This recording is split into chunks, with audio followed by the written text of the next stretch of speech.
Bonjour à tous et bienvenue pour cette nouvelle semaine d'actualité et on est toujours sur le courrier du Vietnam, un article du 13-3 en culture. Donc Backbling, quand un clip vidéo viral booste l'économie touristique locale. Ces derniers jours, le vidéoclip Back Bling de la chanteuse vietnamienne Hoa Minh Thi a fait de la province de Bac Ninh, dans le nord, l'une des destinations touristiques les plus recherchées. La curiosité suscitée par cette œuvre audiovisuelle a eu un effet considérable, attirant des touristes dans la province pour découvrir sa culture et sa nature. La diffusion de la vidéo a eu un effet retentissant, suscitant un vif intérêt pour la province de Bac Ninh auprès d'un large public qui ignorait jusqu'à-là ses attraits. Conscientes de cet engouement, les autorités locales ont réagi promptement en lançant des initiatives de promotion du tourisme. Ainsi, de mars à juin 2025, Bac Ninh propose 2 visites guidées gratuites par semaine, permettant aux visiteurs de découvrir les lieux emblématiques mis en lumière dans le clip musical. Bac Ninh lance également plusieurs autres programmes offrant aux touristes l'opportunité d'explorer des sites historiques locaux, de s'immerger dans les activités culturelles authentiques et d'assister à des représentations gratuites des chants populaires Quang Ho, inscrit au patrimoine immatériel de l'UNESCO. Parallèlement, diverses offres promotionnelles sont mises en place, notamment des réductions sur les billets d'entrée sur les sites historiques et des événements artistiques spéciaux rendant la découverte de Bac Ninh encore plus accessible et attrayante. Les prestataires de services de Bac Ninh constatent une augmentation significative du nombre de visiteurs. Certains restaurants ont signalé une hausse de 200% de leur clientèle au cours de la première semaine de cet essor touristique. Selon Vuong Quoc Tuan, président du comité populaire provincial de Bac Ninh, Bac Bling n'est pas seulement un produit musical, mais a également déclenché une nouvelle tendance touristique. Cependant, pour tirer pleinement parti de cette opportunité, la province doit investir davantage dans les infrastructures et les services touristiques. L'amélioration des installations permettra à Bac Ninh d'accueillir plus efficacement les visiteurs. Cela contribuera non seulement au développement du tourisme, mais stimulera également le commerce, les services et l'économie locale. À l'ère de la communication numérique, les clips musicaux peuvent rapidement créer des tendances et devenir un outil efficace de promotion du tourisme. Les vidéos mettant en valeur les richesses culturelles peuvent renforcer la fierté du patrimoine et des paysages locaux tout en incitant les spectateurs à visiter les lieux présentés. Le chercheur Nguyen Quang Toan souligne que Bac Bling a gravé le nom de Bac Ninh dans l'esprit du public, créant ainsi une carte touristique visuelle. Ce clip vidéo constitue un modèle pour les provinces souhaitant allier art traditionnelle et modernité afin d'attirer davantage de touristes. En orientant les recherches sur les plateformes numériques, cet audiovisuel promeut l'image de Bac Ninh et plus largement du Vietnam à l'échelle internationale. Dans un contexte où le tourisme est en quête de nouveaux leviers de croissance, les produits artistiques peuvent devenir les outils stratégiques pour dynamiser l'industrie. À l'avenir, de nombreuses provinces pourraient considérer la musique et l'art comme des éléments clés de leur promotion touristique. Vous pourrez trouver en description le lien vers le site de la musique pour ceux que ça intéresse. On part sur un nouvel article tourisme, du 12 mars 2025. Le Aodae, un excellent moyen de promouvoir le tourisme. Après plus d'une décennie d'organisation, le festival de Laodae, tunique traditionnelle vietnamienne de Ho Chi Minh Ville, ne se contente pas d'impressionner les habitants et les touristes, il est également devenu une véritable spécialité culturelle de la mégalopole du Sud. À Ho Chi Minh Ville, des expositions interactives sur le Aodae allient harmonieusement tradition et modernité, permettant aux visiteurs d'admirer l'élégance de ces vêtements emblématiques tout en s'immergeant dans l'atmosphère dynamique et créative de Ho Chi Minh Ville. Ces éléments contribuent à mettre en valeur la ville qui se projette vers l'avenir tout en préservant fièrement son passé.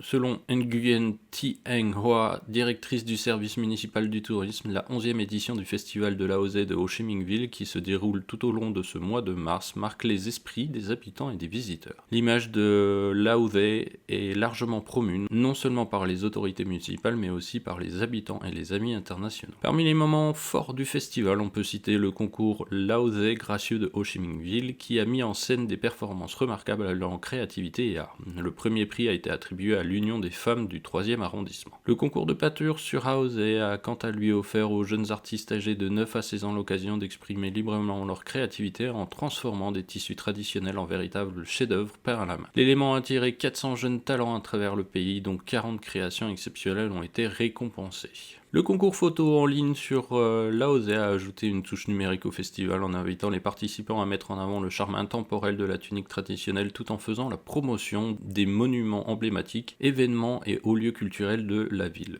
Ouvert aux citoyens vietnamiens ainsi qu'aux résidents internationaux de Ho Chi Minh Ville, le concours a suscité un enthousiasme considérable. Nguyen Van Duoc, président du comité populaire municipal, a souligné que l'AOSE avait transcender son rôle de simple vêtement pour devenir un symbole culturel fort, représentant l'identité vietnamienne et la grâce des femmes vietnamiennes. L'édition 2025 du festival de l'AOSE de Ho Chi Minh Ville témoigne de la fierté culturelle durable du Vietnam en réunissant plus de 40 invités de renom, 60 créateurs de mode spécialisés dans l'AOSE et un spectacle de grande envergure rassemblant 5000 participants vêtus de cette tenue traditionnelle. Alliant technologie de pointe et activités communautaires, le festival offre des expériences inoubliables, renforçant ainsi la réputation de Ho Chi Minh Ville comme une destination culturelle incontournable. Passons sur un dernier article Science datant du 13 mars, l'IA et les semi-conducteurs, moteur de la révolution industrielle vietnamienne. À l'ère de la quatrième révolution industrielle, l'innovation n'est plus une option, mais c'est devenu un facteur vital pour améliorer la compétitivité nationale, a déclaré Nguyen Me Duong, directeur du département de l'innovation relevant du ministère des Sciences et des Technologies, lors d'un atelier tenu ce jeudi 13 mars à Hanoï. L'IA et les semi-conducteurs ne sont pas seulement des technologies de pointe, mais également des moteurs stratégiques permettant au Vietnam de réaliser des percées dans un nouveau cycle de développement, a affirmé Nguyen Me Duong, directeur du département de l'innovation relevant du ministère des Sciences et des Technologies. Conscient des opportunités et du potentiel des sciences, des technologies et de l'innovation pour le développement du pays dans la nouvelle ère, le Vietnam a mis en place de nombreuses politiques pour promouvoir ce domaine. Le Politburo a notamment publié la résolution numéro 57 sur les avancées dans les domaines des sciences, des technologies, de l'innovation et de la transformation numérique nationale. Nguyen Me Duong a déclaré qu'avec un soutien fort, une direction rigoureuse du gouvernement et des politiques d'innovation perfectionnées, le Vietnam affirme progressivement sa position de destination attractive pour les industries des semi-conducteurs et de l'intelligence artificielle. Quoc Oui, directeur du Centre national d'innovation, le NIC, a souligné que le soutien du gouvernement et un environnement d'investissement ouvert sont des facteurs clés pour faire du Vietnam un centre émergent pour les sociétés technologiques mondiales.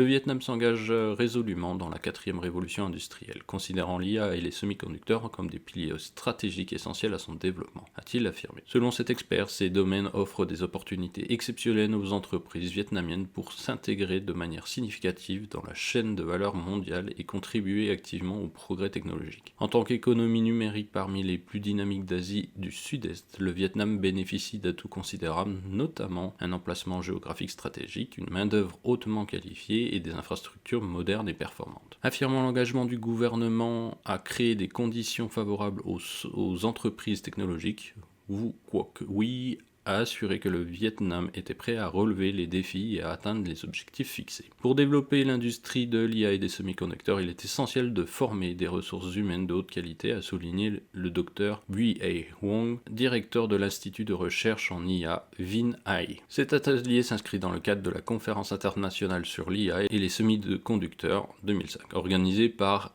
Automatic États-Unis et le NIC du Vietnam. L'événement se poursuit jusqu'au 16 mars avec diverses activités à Hanoï et à Da Nang.